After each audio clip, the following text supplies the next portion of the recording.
La Fondation Payot pour la promotion de la lecture, Payot et 7, le MOOC suisse des meilleures histoires de 7.info, vous présente Marque-Page.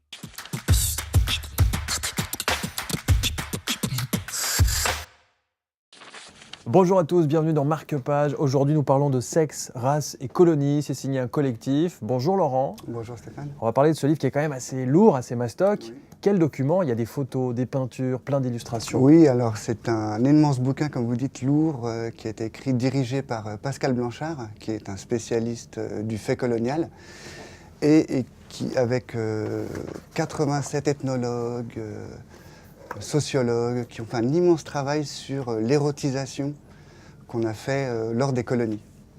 Alors, un peu comme les zoos humains avaient créé le mythe du sauvage, vous savez, on prenait des tribus, on les amenait sur Paris, on les mettait dans des zoos, on les mettait nus. On a forgé comme ça en Occident, alors pas seulement la France ou la Belgique, mais aussi les États-Unis ou le Japon. On a comme ça créé le mythe du sauvage en les faisant manger de la viande crue et tout ça. Et ce qu'il faut savoir, c'est que dans les colonisations, on a fait la même chose avec l'érotisation du corps.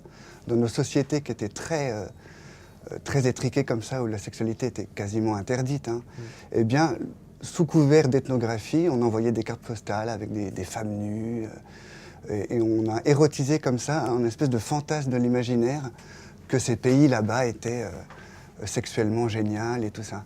Et tout ça fait partie de notre colonisation. Tout a été photographié. Il y a plus de 6 siècles d'histoire d'érotisation comme ça des colonies, jusqu'à de nos jours, parce que ça a continué aussi après.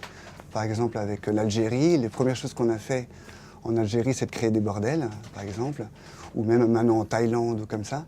Et tout ça, ça fait partie de notre histoire photographiée. Le plus impressionnant, c'est que tout a été répertorié.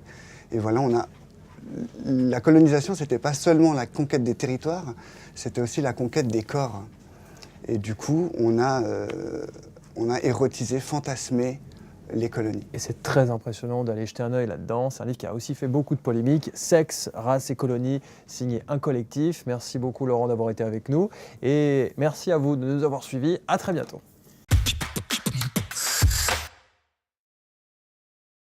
La Fondation Payot pour la promotion de la lecture, Payot et 7, le MOOC suisse des meilleures histoires de 7.info, vous ont présenté Marque-Page.